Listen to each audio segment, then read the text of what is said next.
Today is called Tea and Buns, and Tea and Buns is a conversation, and I like cameras on just because it's like we're sitting around a table. This is a conversation, and every month I just invite someone to come and have a conversation with us. And so today is quite informal, but of course I've got some questions for Mark today. We're talking about reconciliation action plans. Mark is joining us and we'll introduce him in a moment.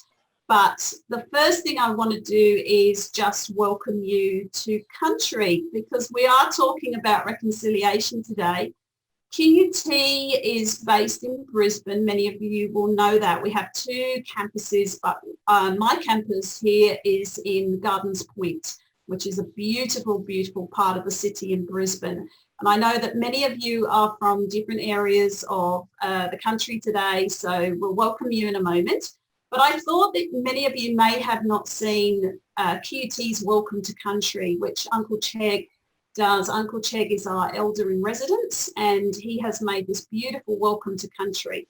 So I'm going to share my screen, and I'm going to it's 1 minute, but it's a beautiful welcome. And so today I'm going to do that. So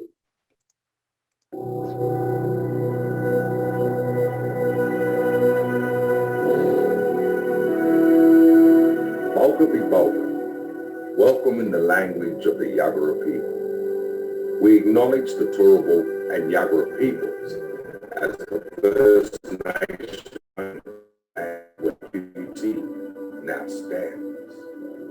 For thousands of years, the Turrbal and Yagara people have gathered along the banks of Maple, the Brisbane River, to share their knowledge and stories. We pay our respects to their elders, laws, customs, and creation spirits. We recognize that these lands where QUT now stands have always been places of teaching, researching, and learning. We acknowledge the important role Aboriginal and Torres Strait Islander people play within our QUT community. From Moreton Bay inland as far as the Great Dividing Range near Warwick and Toowoomba, as far north as the Caboolture River, including the lands around Brisbane City, Mianja. Yura yura yinala, balka bi balka, and muru maramakara manyabiwali manyabaya. Welcome to the traditional country of the Turrbal and Yagara people.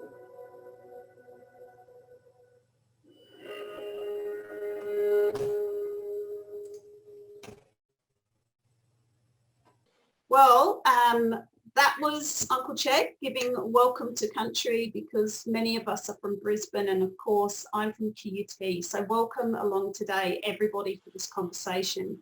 Tea and Buns is an opportunity for us to meet as a community. And the reason we do this is because we have a lot to talk about in our community. Lots of issues around personal leadership, but leadership in our organisations, but also leadership in our community as well. And Mark and I have become friends over a number of years, and it's been great to learn about Mark and meet Mark and become, close colleagues and friends. And so I want to introduce Mark to you today because he's a wonderful person, but he has a lot of knowledge about Indigenous issues because he's a proud Indigenous man himself. And so, Mark, thank you for joining us today and having this conversation with us. And I have told you, Mark, that today you can challenge me, and I'm open to anything that you have to teach me, because I'm always learning from you. And I think that this is a wonderful conversation that we've been planning for a while, because I just felt this was such a good thing to really talk about honestly and just respectfully. So thank you, Mark. Please feel free to introduce yourself and tell us a little bit about you. Well, thanks, Ruth. And look, before I begin, I just want to acknowledge the traditional custodians of the land on where I'm standing today, the people of Combermary here in the Gold Coast, and to acknowledge my elders past, present and emerging. And thank you for that introduction there, Ruth. And I'm from Yugambeh country down here in the Gold Coast. My father's people are Buns people, and my mother's people are from Yugambeh Nation, Mununjali in the Bow Desert region. And so I've spent basically all my life down here in the Gold Coast, and worked in various roles throughout health and local community services, supporting and helping, assisting our people and my elders in the community in this local Tweed Gold Coast region. And so this morning, I wanted to start off, before we started proceedings, I wanted to just put a question out there to everybody about this map that Ruth's got displayed up here, and just wondering, has everybody seen this map of Australia before? And what does that, and do you know the country that you're on? If you want to put that in the chat box, or if you've got a couple of questions, does everybody know the lands on which they're standing today? Gadigal, oh yes, Gadigal country.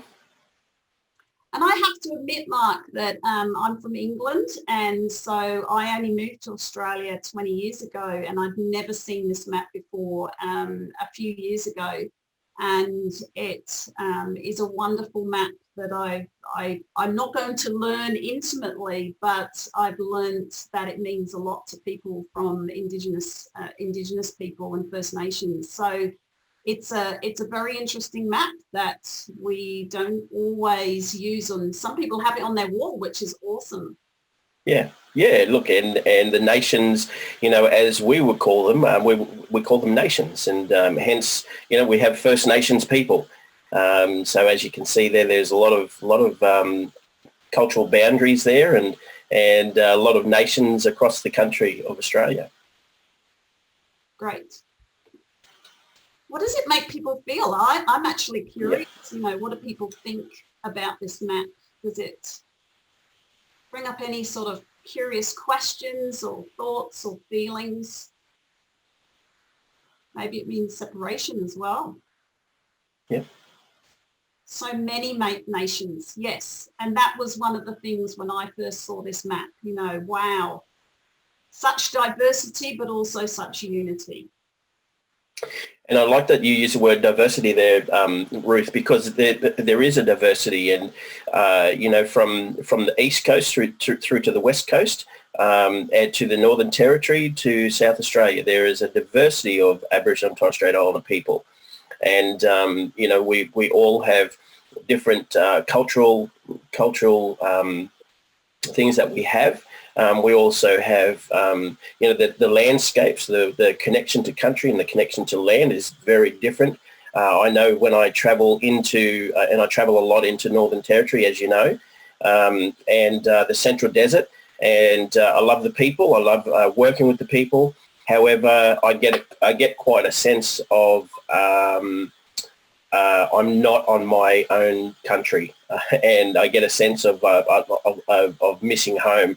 And the part of that connection is about because my people are sea people as well, and so I get quite claustrophobic to be honest when I'm in the Central Desert. And when I come home, I'm refreshed because I'm back near the ocean, back on my country, and back on my homelands. So yeah. Yeah, and so even yourself as an Aboriginal man, when you go to other countries and other nations in the areas of Australia, you also have to be respectful of those who live there. Yeah, and just Ruth, just very quickly, the welcome to country is the welcome to country was never about black and white. The welcome to country was actually if you notice all these nations here, as you can see on your map, that was about, you didn't just go into somebody else's territory and start, taking some of their food source or, going about your way and doing your own thing. So that the welcome to country was for the tribes to send a messenger ahead and say, look, can we share some of your food, or we notice that it's this time of the year. Can we have permission to come to your nation, to your lands? And so that we could, exchange or trade, or, so that welcome to country was performed by the tribal group and the nation that was receiving the person from the other group, And that's how it was done. So that's, Welcome to Country has been around forever and a day, for our people. And so it's just evolved over the time. Yeah, and I think that's why it's so important at QUT. We always like to play the Welcome to Country and also acknowledge it before lectures and before meetings. Yeah. We always have that acknowledgement of country. Yeah. All right. Well, thank you so much for just introducing us to that. We're going to have a conversation. And by the way, sorry, I just want to pick up on Leslie's question there. I literally Googled that, Leslie. You'll find those maps on Google. So just have a little hunt and you'll find those maps. Our conversation today really is about reconciliation, and it is so good that we're having that conversation with Mark, because Mark, you have a lot of these conversations with organisations, but you're obviously, again, got some intimate knowledge because you're Aboriginal and you're very understanding of why reconciliation is important. And so everybody is welcome to ask questions as we chat, but Mark and I thought that we'd have sort of 4 sort of key areas of our conversation today. And we're going to kick off with, why reconciliation? What does it mean? Why is it important to even understand what that word is? And then we'll go into sort of some of the barriers and enablers. So what is stopping us from having reconciliation or even a reconciliation action plan? What is it all about? And then we'll move into reconciliation in the workplace. So what does that mean for our organisations or our businesses and where we work? And we want to then hopefully end the conversation, well, what's our role? What is our responsibility, or what could we do as leaders within our organisations? So that's how we've kind of framed today's conversation. But as I said, you're all welcome to put in the chat if you have any questions or if you have any thoughts yourself. This is a conversation, and so we're very, very open to hearing that.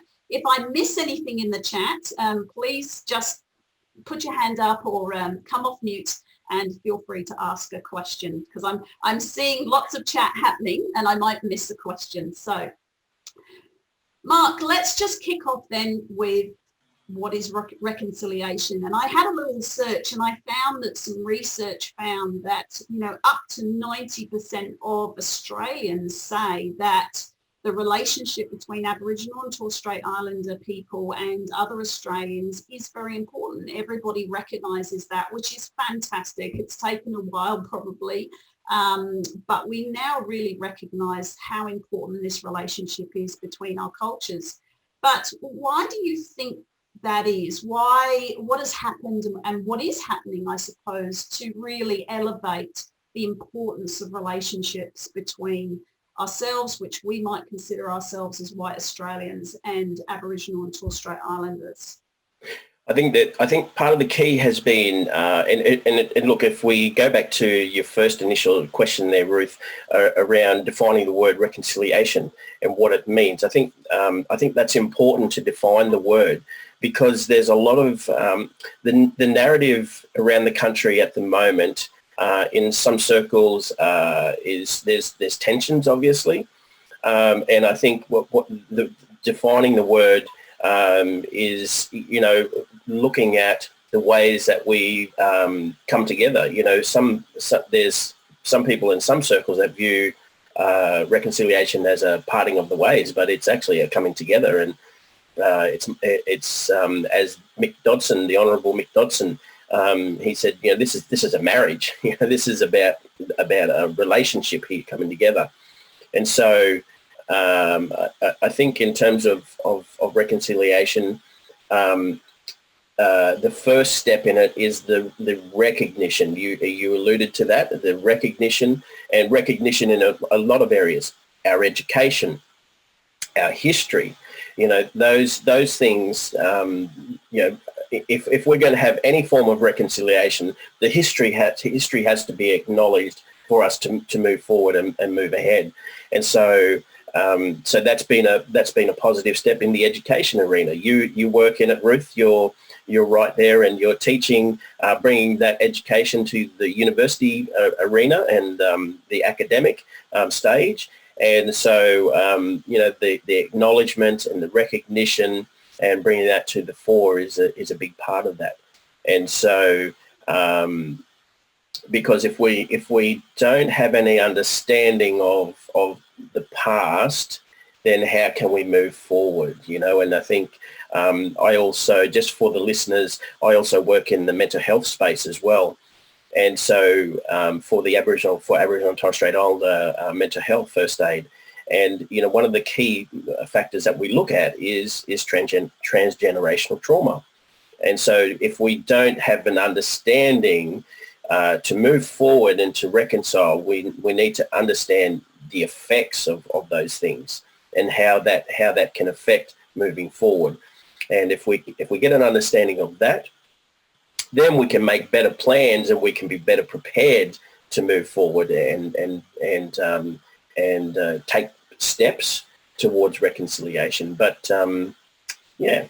This is certainly not a one-way street. We're not talking about, white Australia reconciling with, Aboriginal and Torres Strait Islander Australia. It's about actually coming together, because Aboriginal people, this is about reconciling and healing for them, as you say, that trauma-informed kind of process where it's healing for people from First Nations as well.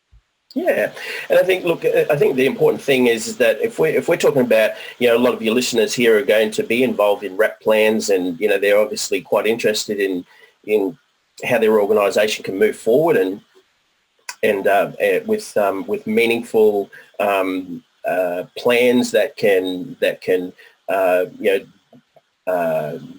define their organisation and help their organisation understand reconciliation and moving forward with that.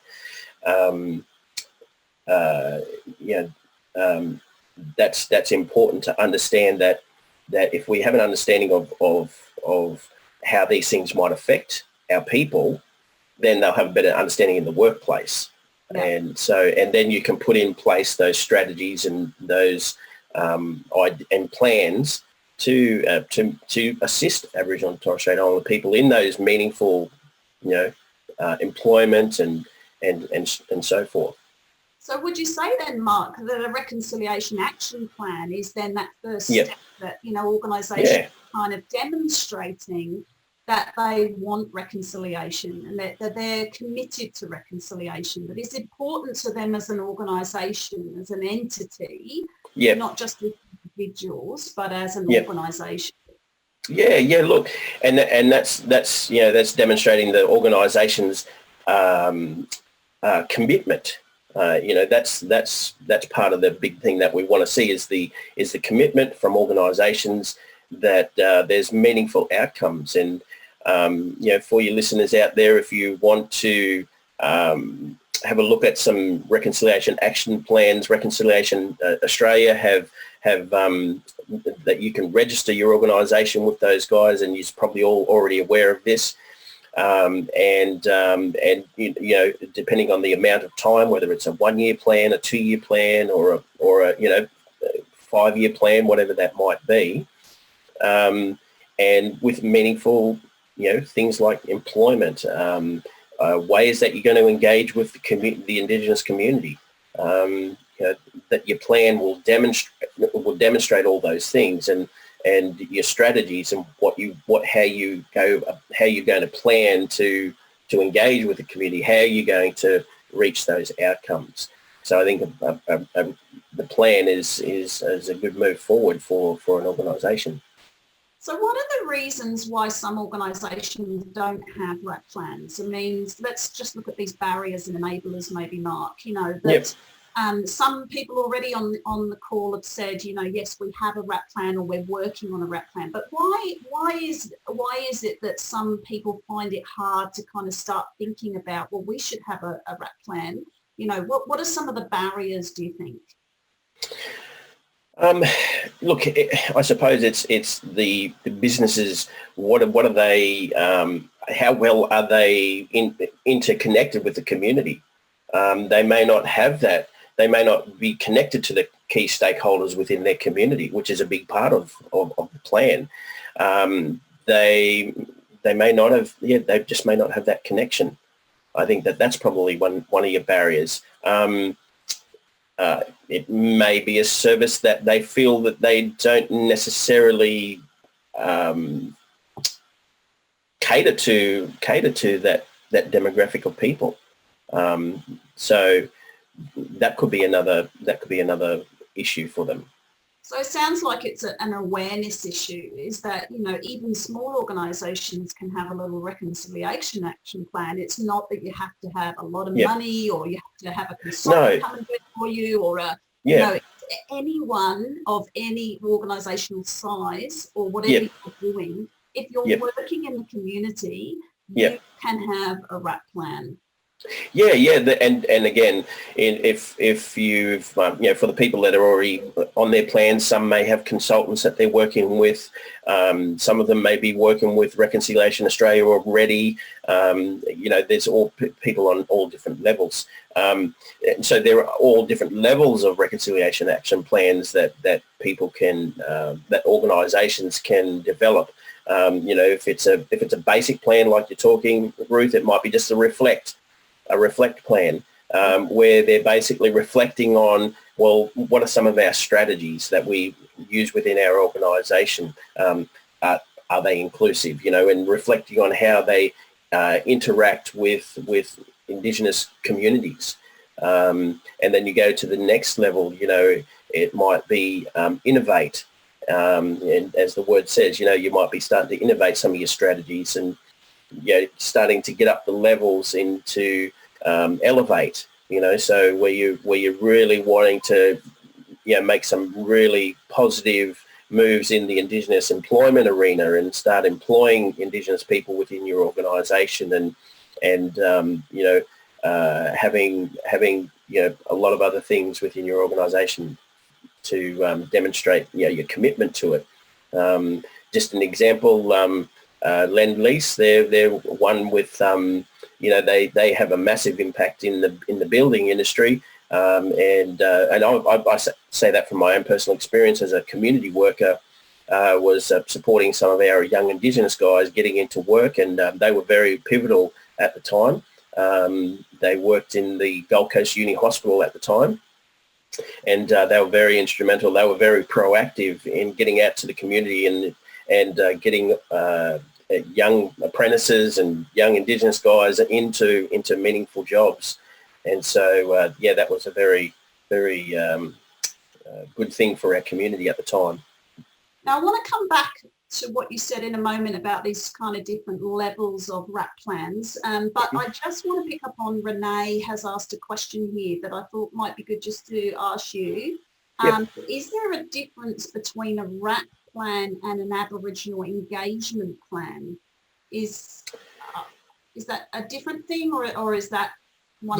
Look, again, organisations can develop this plan however they feel fit. If they feel that Reconciliation Action Plan or Reconciliation Australia is, they will basically they will hold you to account. You actually register your plan with Reconciliation Australia.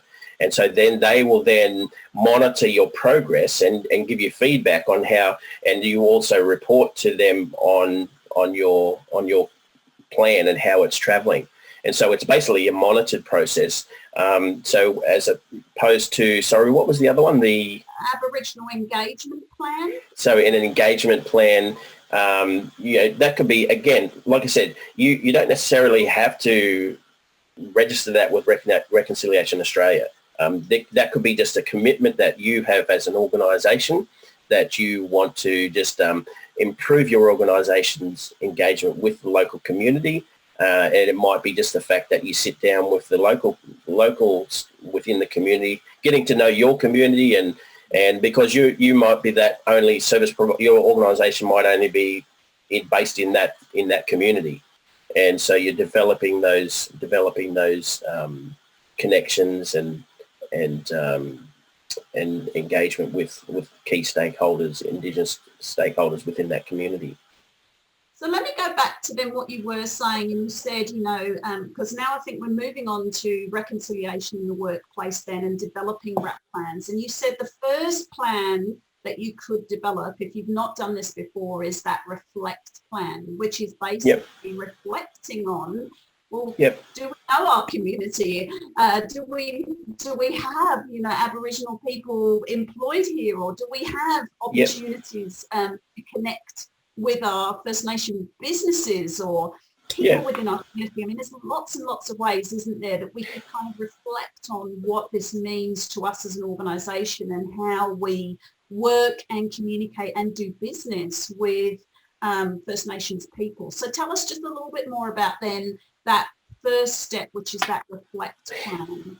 Yeah, so I mean, you've basically laid it out there, Ruth. You know, in your conversation right there, is that you're actually you're doing an analysis of your organisation basically, and you're checking out, you know, what is our influence and what is our sphere of influence within the Indigenous community. So, you know, so that you can then make informed decisions about moving forward on what your next steps are in your plan. And so it might be just the case that you're starting to develop relationships within the community, because, you know, as with some organisations, they start up in a community, and they may not have all that connection just yet. And so they may want to reflect, they may want to just do this reflect plan to see how well, you know, what sort of influence they would have in the Indigenous community and in the Indigenous arena. So that's that level of just, and what's possibly some of the initiatives and actions might be that'll inform those. Yeah. And as many of you know, I work in the social enterprise space, and I'm often talking to people about social procurement and talking about how do you do business with Indigenous businesses, because there are many out there, and it's really awesome to inspire and encourage and work with Indigenous businesses. So if you're procuring services or goods, or if you're buying things, you know, one of your first steps could be, well, let's see if there's an Indigenous business that we could work with. Then, of course, you know, that's just one way that businesses can do it. But of course, then you might look at your employment and who you employ and how you possibly attract Aboriginal and Torres Strait Islander people, whether you have traineeships available for people. There's so many ways, isn't there, Mark? And I would love people to put in the chat right now, you know, how do you do business and how do you work with Aboriginal and Torres Strait Islander people? It's not necessarily that they're going to be your clients or your beneficiaries. They may well be. So many organisations, if you're in human services, many of you may be actually working with Aboriginal people as, you know, they may be your beneficiaries. But there's so many other ways. There's so many other ways that we can work with our community, isn't there, Mark? Yeah, for sure. There's lots of ways. And again, look, and it might be the engagement of an Indigenous consultant. Hello. No, Jace. You know, it could be, I know that there is a lot of Indigenous consultants in this space that, you know, will come alongside organisations and help them to develop their plans and things like that. And that might be the case where they just feel comfortable with the consultant and they work with them and they develop their plan moving forward. I do want to give you a little bit of a wrap here, Mark, because one of the things that you do is first aid, mental health, first aid training. And what I've learned from working with you is that when you deliver that training, you bring an Indigenous and a cultural lens to that training, which maybe other service providers couldn't do. And so I know organisations that have worked with you and have, you know, had this amazing cultural awareness training, as well as being able to get their mental health first aid. So I do think that's a good way of people thinking about, well, who do we engage? And have we first thought about whether there's an Indigenous person that could work with us on this particular project, whatever it is, or whether it's doing some training. Is there an Indigenous service provider that could work with us? And really, again, just reflecting on that and sort of searching out who is in our community and how could we work with them better. Yeah, and look, that's, you just nailed it right on the head there, Ruth, in terms of who is in your community. At the end of the day, again, this is about meaningful engagement, and engaging with your local community. And so if you have consultants within your local community, they're going to be key people, those consultants or those people, whoever they are, they're going to be key people in getting you engaged with the local community. Yeah, they're going to have their connections. They're going to be well connected into the community. So that's a key strategy for you too in terms of that.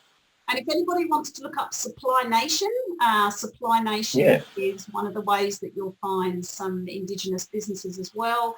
But also black markets. There's also black coffee. If you are an Indigenous person yourself and you work in Indigenous business, you actually get together with other Indigenous businesses through black coffee. So yeah, there's lots of great initiatives out there. So Mark, let's move on and reflect, because we talked then about that reflect stage. So once we've reflected and thought about how might we have some influence, or how might we build our relationship with Aboriginal and Torres Strait Islander people and businesses, how would we then move to the Innovate plan? What does that mean then to move then towards Innovate? Well, now we're starting to get visionary. Now we're starting to look at,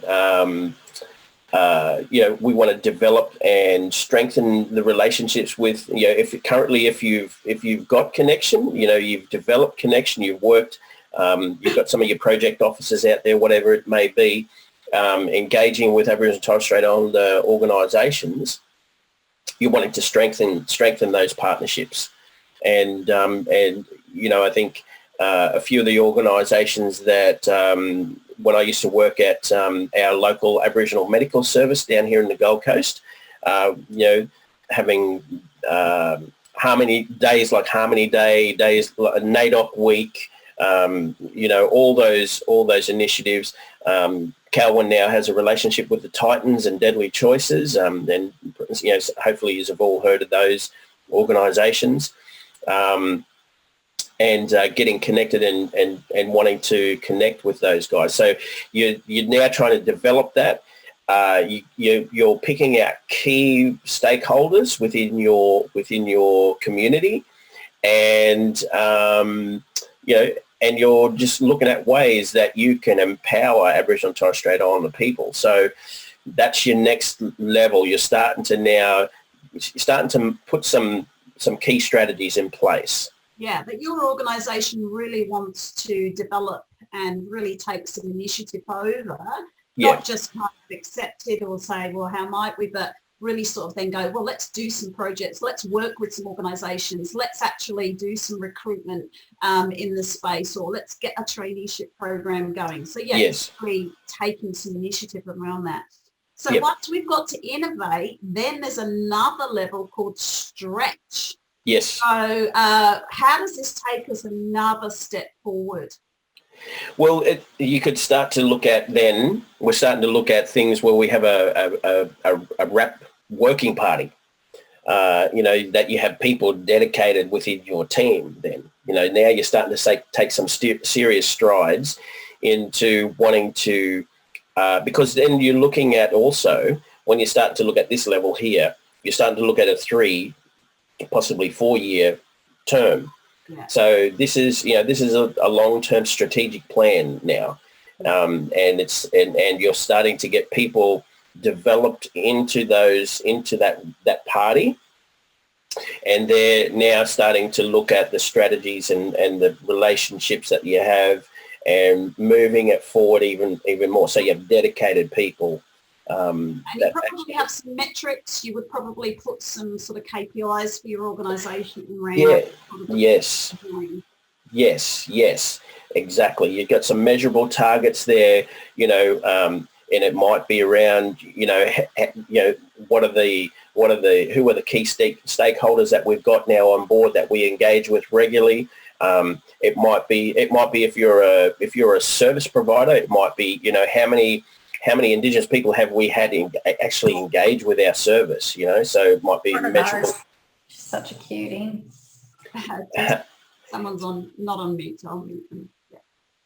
Yeah. So it might be measurable KPIs like that. So not just only within the workforce itself, but measurable outcomes is how much have we engaged with the community and got people into our service. Great. Now, I just did want to check, was there anybody that was wanting to ask a question then? I don't want to miss the opportunity for anyone to ask a question at this point, because you're very welcome to come off mute and ask a question. Because Mark and I are having a great yarn. Lindy, did you want to come off mute and just ask Mark a question at this point?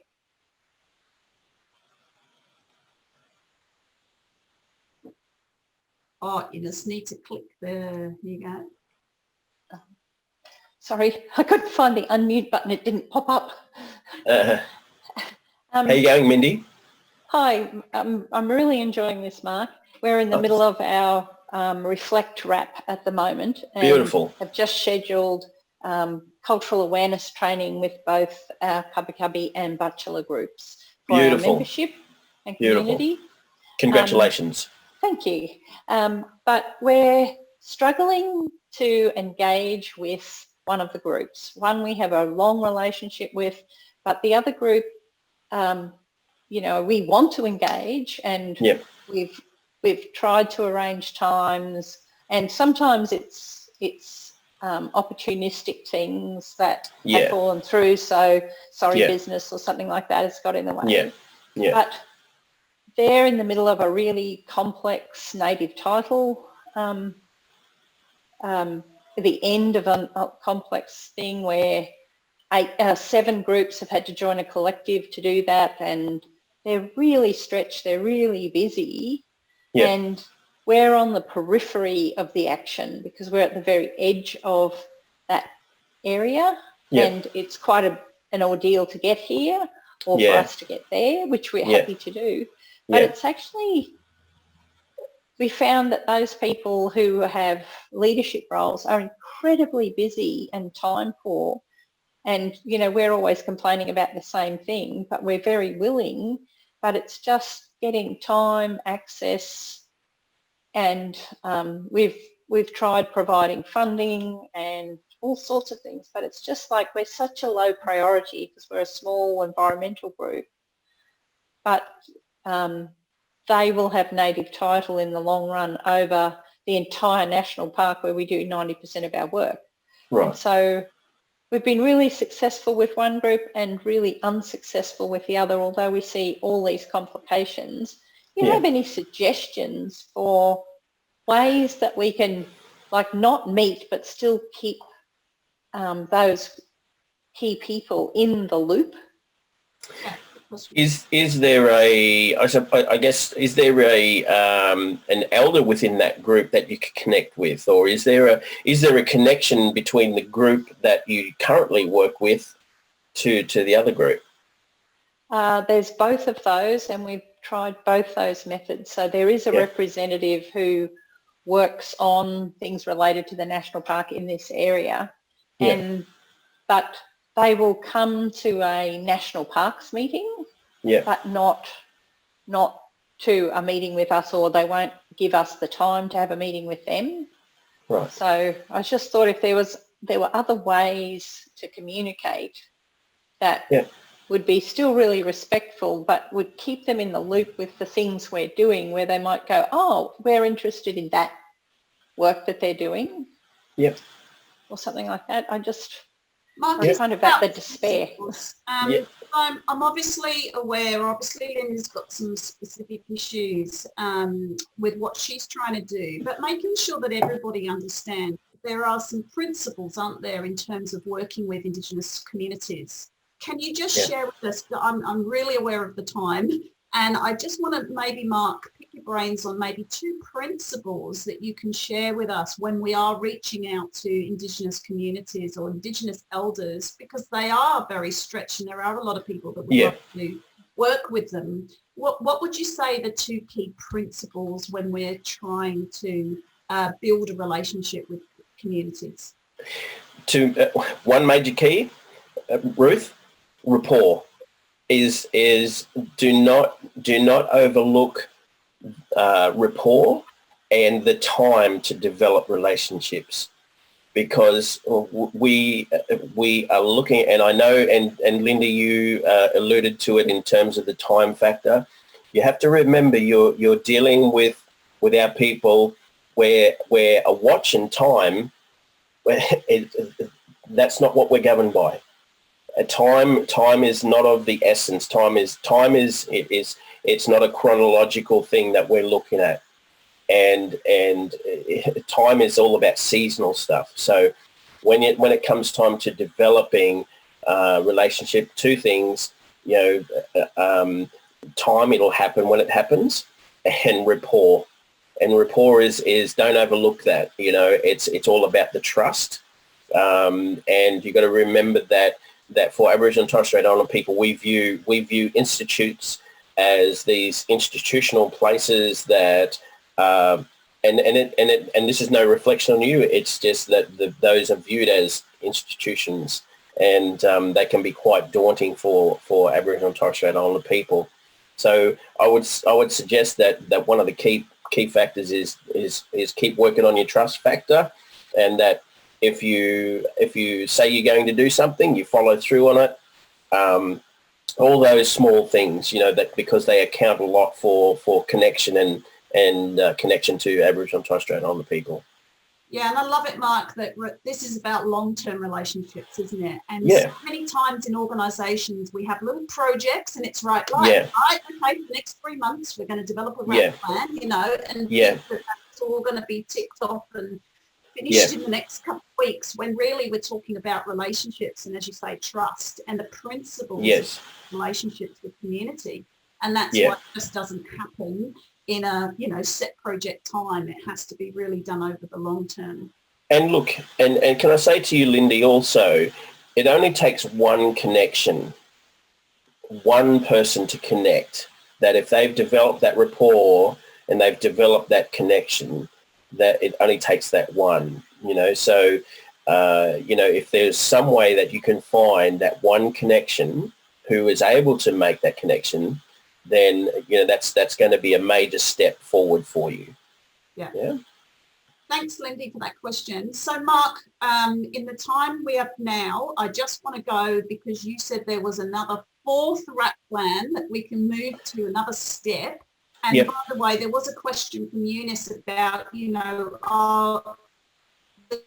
Australia recommend that we take these plans consecutively. So that you might want to build that into your thoughts about that. But there is another level called Elevate, and obviously that's where we'd all love to be, isn't it? Having a reconciliation plan that means that we have great relationships, that we have good accountability towards these metrics that we're trying to say. This would demonstrate how committed we are to reconciliation. So what does that mean? That last year, I suppose, of RAP plans. Look, you're operating at a pretty high level here. You've got employment strategies in place. You're engaging with the 10% of your workforce is Indigenous. You're operating at a pretty high level. Now, the other thing is that in terms of Reconciliation Australia, you need to engage with them at that level. And so that there is. Because each organisation is going to be different, and I only use Lend-Lease as an example because they were very driven to get 10% of their workforce as Indigenous workers on that Gold Coast hospital site, and like I said, I was a part of that and was able to engage a few of our young people into really meaningful jobs. A couple of the young guys ended up with apprenticeships, and the workers there really loved some of the young guys and embraced them and got them into meaningful work and well-paid work, so it was a very successful thing that I don't think, and don't quote me on this, I'm not quite sure whether they reached their 10% thing, and that wasn't because that wasn't for the lack of trying. That was more or less that we just didn't have the numbers to supply to them. So, but they were very committed to that plan. And so that was at the Elevate stage, and at the Elevate level. But again, it's something that you have to develop alongside Reconciliation Australia. Fantastic. So, I love it that you've stepped us through, these stages. Yeah. And it's totally okay, isn't it, for at any one of those stages for our organisations to be on. It's just the point that you need to be on at one stage, and you really need, as an organisation, to be committed to what stage you are at. And yes. Then when you build your competencies, your relationships, your understanding of what reconciliation means to your organisation, that's when you can partner with Reconciliation Australia and start to get some of this accountability, as you say, and start to share your reconciliation plans with other people. And this week, I've actually just been having a bit of a Google and looking at different reconciliation action plans, just out of pure interest to see people sort of are committing to and how organisations are working with their community. And it's just wonderful to see so many different ways and so many different ideas at different levels. It's not just literally as human service providers thinking that Aboriginal people are going to be our clients, or our beneficiaries, and they may well be if you're working with communities. But there are so many other ways that we can work with our First Nations people as well. So it's very inspirational, I think, to look at some of those public reconciliation action plans that people are sharing. Just as a hint, go and have a look at Salvation Army. They've actually made a beautiful video that I show my students. They've actually put it into a video, and it's just a couple of minutes, but it's a really wonderful way of just showing my students how an organisation has developed their reconciliation action plan and what it means to them. So there's some really inspirational ones out there that I think we can learn and share when we're able to, show people what we're doing and encourage people to give us some feedback. But then also, as you say, be accountable for that as well. So I suppose my last question here was all around the role of leaders. And I do want to finish with that, Mark, that now we've talked about, the importance of having a plan, but also the different levels of having a plan. So what can we do here? Everybody online today, what would you say would be the most important things that we could go away from today and start doing? I think if we and I just noticed a couple of little questions there around, we're a small organisation, and how can we engage in this type of thing? And I think first of all is that recognition of that reflect stage is very important. Is reflecting on, what are our motives here, and what is the influence of our organisation? Is it do we have a presence within the Indigenous community, and identifying people that we can connect with in a meaningful partnership? I think that's key. And if we can identify those things and move forward, and then look at ways that we can then in our organisation possibly provide something that's truly meaningful to the community, whether that's through an employment of an Indigenous person, whether that's through the engagement with key stakeholders. Some of those things are very important. And again, to Lindy's point, is about that rapport, developing rapport, and keeping that trust within the community, because that for Aboriginal people means more than anything else, is that if you're trusted, and this is part of the thing, is that and I happened to mention this to another non-Indigenous Australian the other day, and I said to him, I said, the one thing with Aboriginal and Torres Strait Islander people is when you come into our space and you've gained trust and you've developed that, and you're a trusted person, you don't just become a person from outside. You actually become family. You actually, and if you ask a lot of non-Indigenous Australians that have worked with Aboriginal people in Central Desert, especially, they come and they will proudly come back with a skin colour, or they will come back with a name, and so that is the intimacy in which Aboriginal people embrace people that are trusted, and so that speaks volumes for the person that has worked in that community, because they've demonstrated that they're a trusted person within that community. Yeah, yeah. And so those things, I think they're key elements is developing that trust within the Indigenous community, so that people will want to engage, and and I know that for the most part, if they make that one connection with one person within your organisation, you've got something to work with. And Mark, that speaks volumes to me as service providers as well, when we're trying to engage people as beneficiaries within our organisation. You know, that ability to, or that, I suppose, that importance of gaining trust with the community, so that they feel that we're not just an institution, but we're actually, you know, family, and, you know, that they want to come and have our services, engage with us at different levels, and come and, you know, teach us about working in the community. So that's very powerful.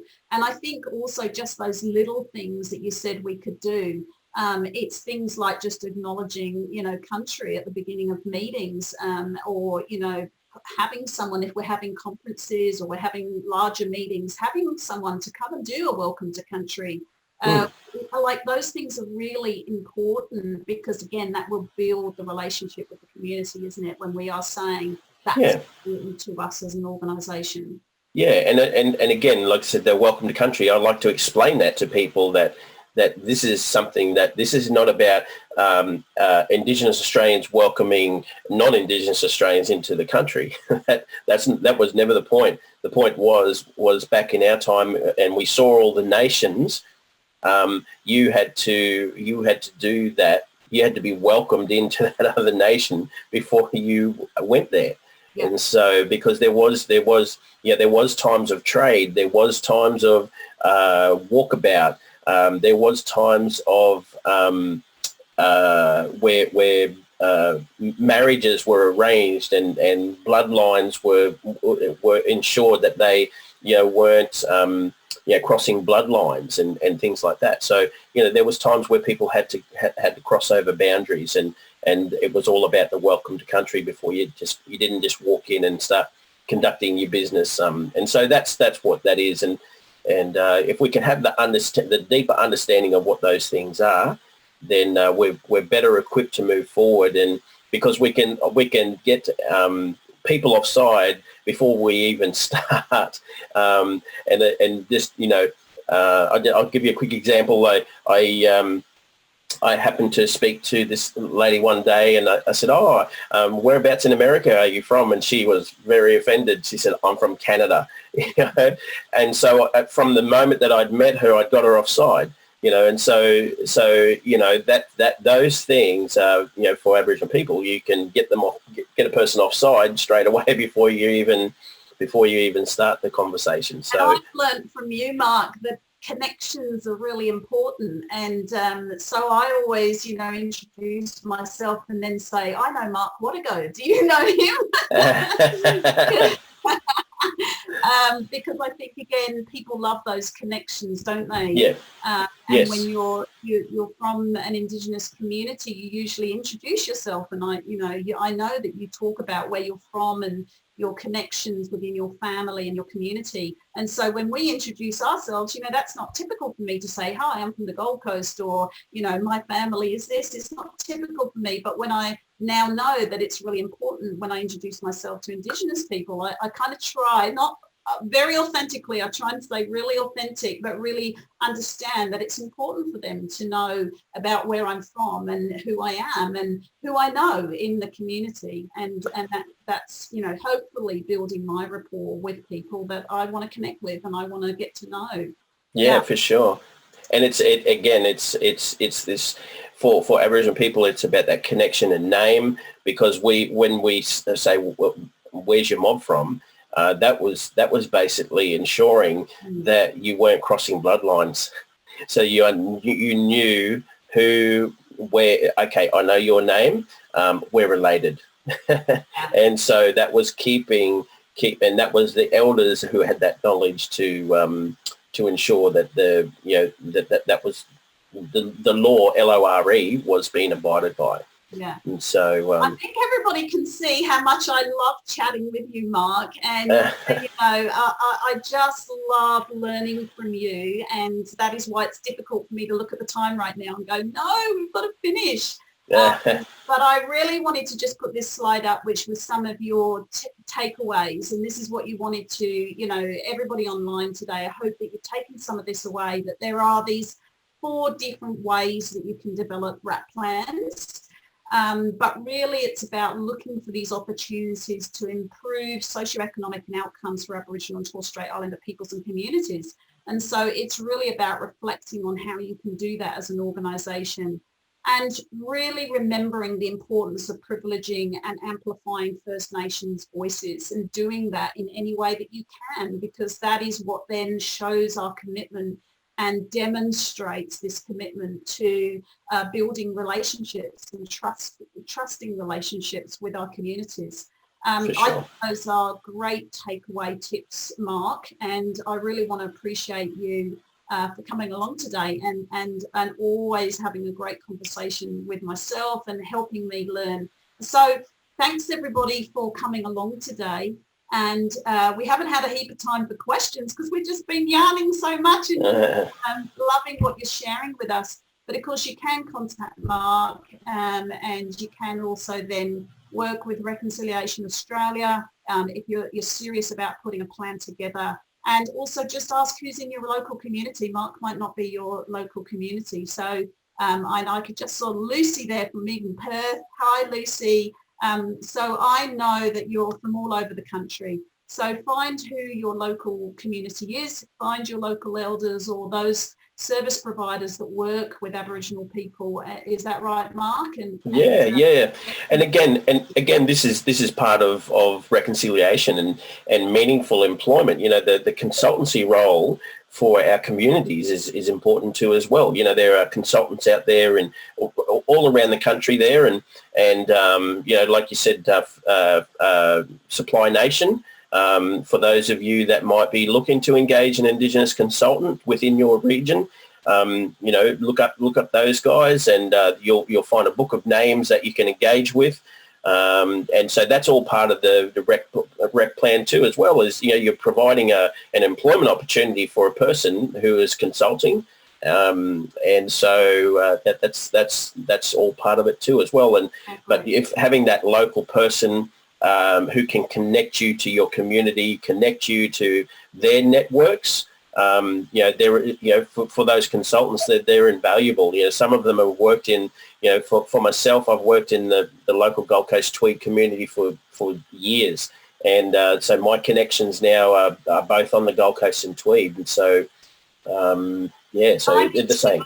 I need to give a big shout out to the Pajama Foundation. I know someone's from the Pajama Foundation, because they've actually commissioned a piece of artwork from an Aboriginal artist. She's incredible, but they really wanted to, as part of their action plan, to do some artwork that represented their demonstration of working with Aboriginal children.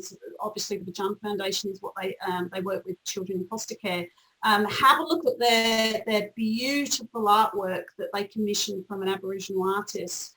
So that's the type of thing that you could do within your local community. Find out who's there and what they do and engage with them. So there's so many other great examples, and I'm sure everybody online has got some great examples as well.